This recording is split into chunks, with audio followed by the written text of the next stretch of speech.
colocou os elementos com as mesmas características nesse cilindro. Então, ele já daí começou a se colocar uma certa periodicidade, que mais tarde também foi conhecida na tabela atual, como nós temos hoje.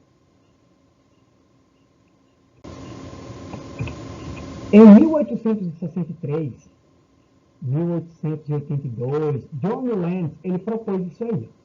Ele propôs uma organização de grupos de 8, assim como era colocada nas escalas musical, as notas musicais, as sete notas, e ele propôs as 8 intervalos, e nos 8 intervalos alocar cada elemento. Obviamente que no período ele foi muito contestado por aquilo, e a ideia dele não foi aceita, até ridicularizada.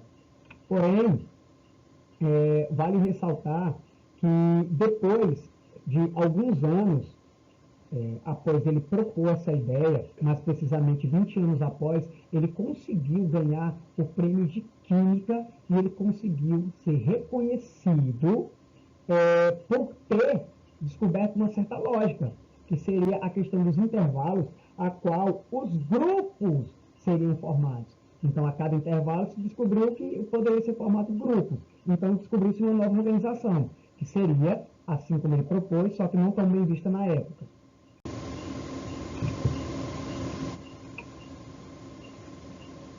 Mendeleev, em 1869, ele conseguiu organizar até que, enfim, a questão da tabela, e ela organizou em prol das suas massas atômicas. Ele organizou de que forma? Através de colunas e através de linhas, de acordo com a sua natureza, semelhança e número atômico.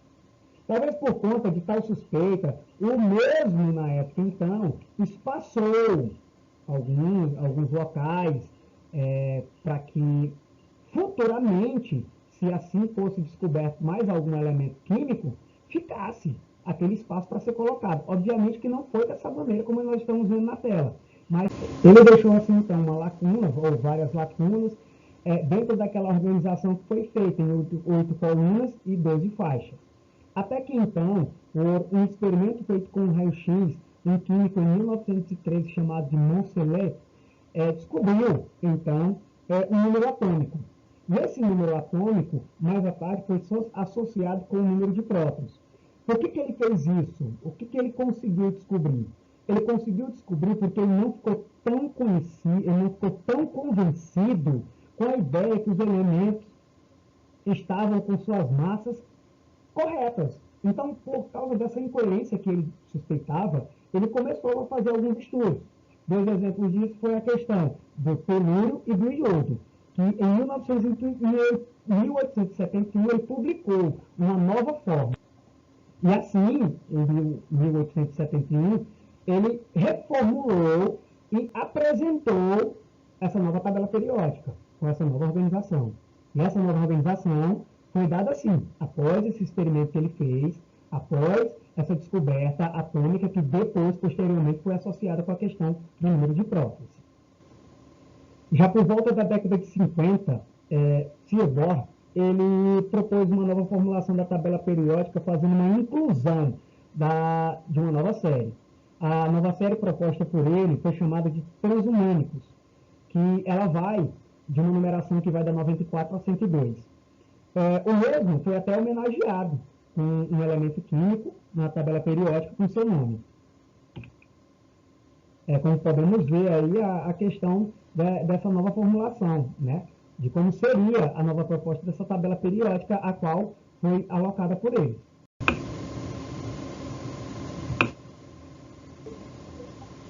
Atualmente, nós sabemos que a tabela periódica é formada por 109 elementos. Elas são separadas por períodos, no caso elas são separadas por 7 períodos, e são separadas pela sua família e a periodicidade. Bom, como nós vemos aí, a gente tem a classificação dos elementos químicos através de suas famílias. Os elementos químicos hoje eles são compostos por uma simbologia, ela é composta pela questão do número atômico e ela vem também com a questão do nome. Como nós podemos ver, a tabela periódica hoje ela é separada pelos metais alcalinos terrosos, metais de transição, metais pós-transição, semimetais, não metais, não metais diatônicos, o primeiro não metais é os poliatômicos, os gases nobres e os que têm propriedades químicas desconhecidas.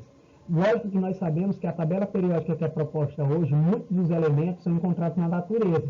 Porém, alguns outros são elementos químicos que são sintetizados, foram descobertos em laboratórios ou foram produzidos em laboratórios.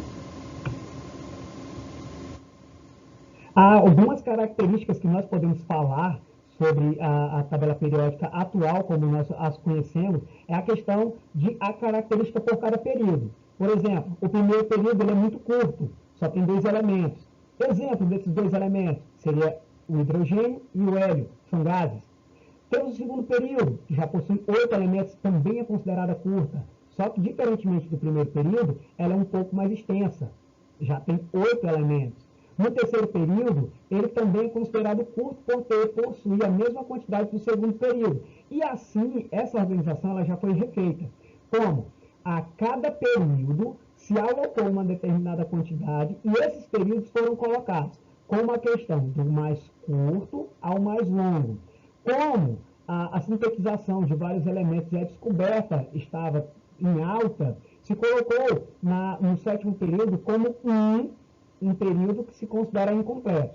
Ele possui 23 elementos, podendo ser alocados alguns outros.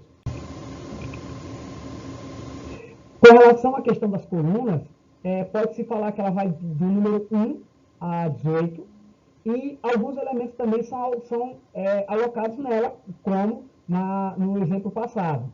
Qual que é a diferença? A diferença é que agora, nessas colunas, a gente vai atrelar a questão das famílias.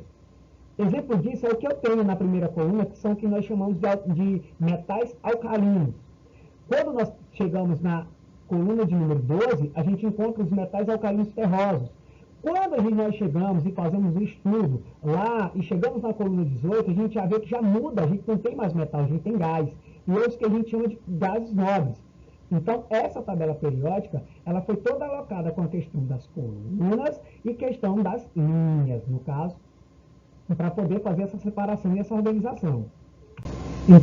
Então, como falado, a tabela periódica ficou organizada em questão de grupos, no caso são os 13 grupos, e ficou alocada como uma questão de períodos, que são os 7 períodos a qual nós temos e temos conhecimentos até hoje. Como nós podemos ver, essa organização se faz e, novamente, só retratando do que já foi falado.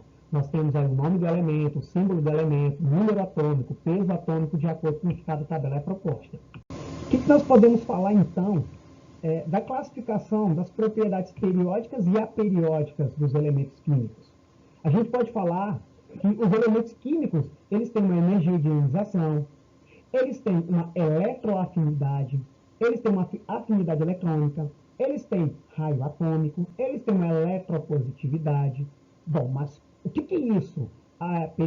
Periódicos e aperiódicos. Aperiodicidade e periodicidade. Bom, como a gente já sabe, ou devemos imaginar, periódico é tudo aquilo que se tem um ciclo.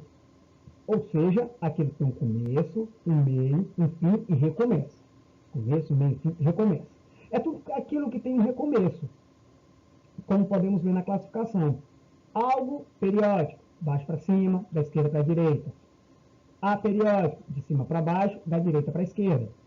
Bom, e o que é aperiódico? É aquele que só vai ter um começo, vai ter um começo e um fim, não vai ter um recomeço. Exemplo disso seria o que a gente poderia usar como a questão que eu poderia dizer? O dia. Começa 12, 1, 2, 3, 4, 5, 6, 7, 8, 9, 10, 11, 12. 1, 2, 3, 4, 5, 6, 7, 8, 9, 10, 11, 12. Isso enquanto estou falando de relógio. Mas a questão do dia, do ciclo dia. Dia, manhã, tarde, noite, manhã, tarde, noite, manhã, tarde, noite. Ou seja, um ciclo que se perpetua. Visto muitos estudos, então, sobre a questão dos elementos químicos, chega aqui a fim desse trabalho proposto. Obrigado pela atenção e até a próxima.